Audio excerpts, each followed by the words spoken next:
We are doing a law vlog today.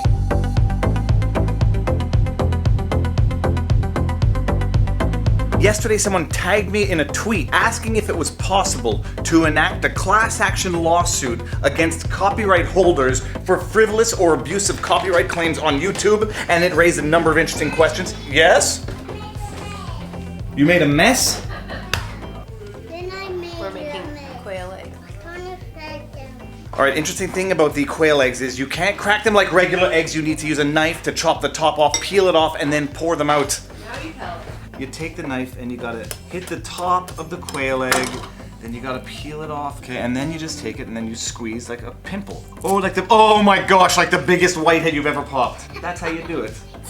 I like this topic for two reasons. One is it's going to allow us to talk about class action lawsuits, which is an interesting subject that most people don't know a lot about. Two, it's going to allow us to talk about copyright law. No, that's not you. Get out of here. Ugh. It's going to allow us to talk about copyright law, which people also find very confusing, and rightfully so. But like I say before every law vlog, this does not constitute legal advice. If you think you need a lawyer, consult a lawyer. This is just 30,000-foot overview for your knowledge and personal benefit and entertainment and general culture. Now, I'm making my breakfast and I'm making goose eggs because goose eggs are a little bit bigger than regular eggs. So I can still say that I only have 3 eggs a day, but I'm getting more for those 3 eggs. Spinach, cheese, Jack Daniels. Oh, shite. Now we microwave for 4 minutes and breakfast. This is how we do a shared breakfast. The spicy half is mine and the not spicy half is Marion's. Okay, we're gonna have to finish this vlog in the car because it's gonna be too noisy in the house today. What we are going to talk about right now varies by jurisdiction because copyright law is jurisdictional and class action lawsuits is procedural, which is jurisdictional as well. I just want to say that it's snowing outside, and that's it. I'm with.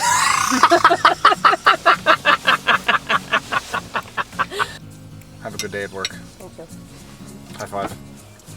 Kisses. On the cheek, on the cheek, on the cheek! Just give me one kiss on the cheek.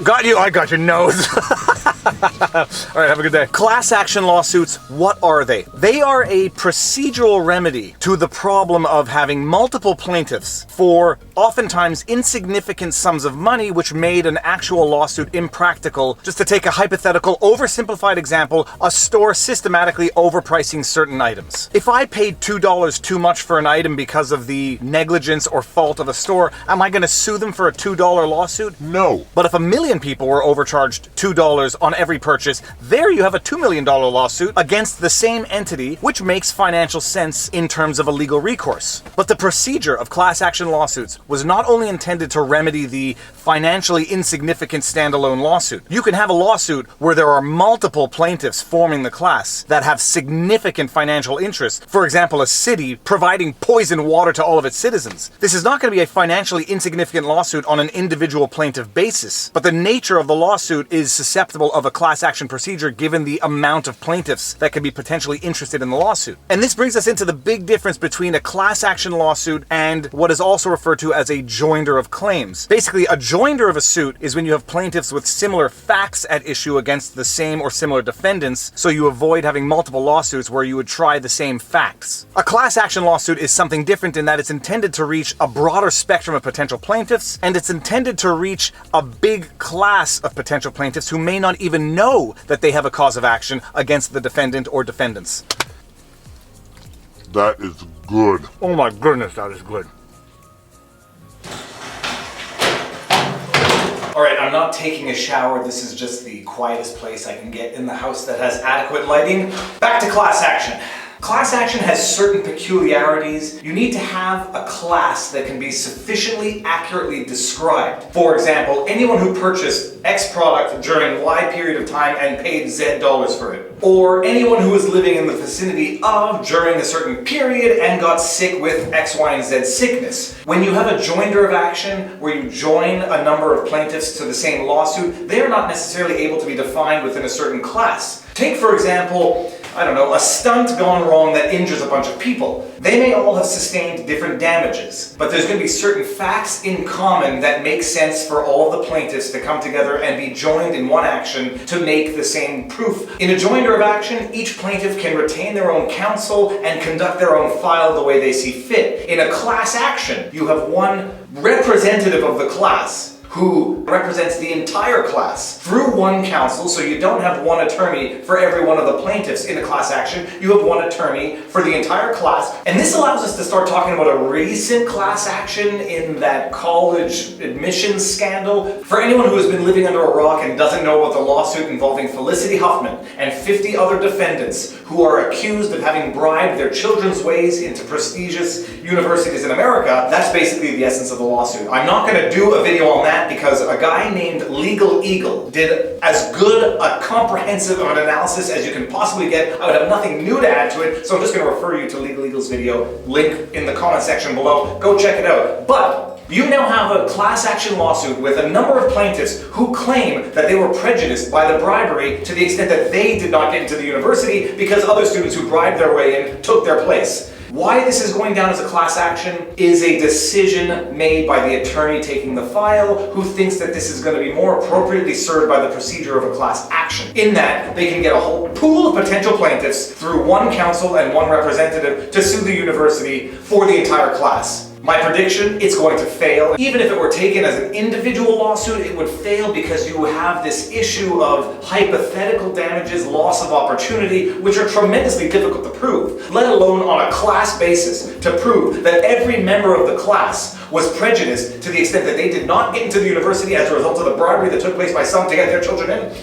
No chance. Getting back to the tweet, which was asking whether or not you can have a class action lawsuit for abusive copyright infringement. I've done a few videos on copyright law already. I'll post links to those videos in the comment section below so I don't repeat myself. One thing that is worth repeating, fair use, which is an exception to copyright infringement, is an affirmative defense, meaning that it requires court recognition to be recognized as a valid defense to copyright infringement. It means that you don't get to say fair use so you can't sue me. It means that if someone sues me for copyright infringement, I can say as a defense in court, fair use, and a judge has to recognize that it is in fact fair use as an exception to copyright infringement. So asking the question as to whether or not there can be a class action lawsuit for abusive enforcement of copyright or abusive copyright claims, in theory, it would require a judgment of the court declaring someone's copyright enforcement as abusive. And in which case, if you had a declaration of the court that, let's just say, Sony was issuing abusive copyright strikes or notices or whatever, if you had a judgment declaring Sony's conduct abusive, in theory, you could have a whole class of plaintiffs saying, whoa,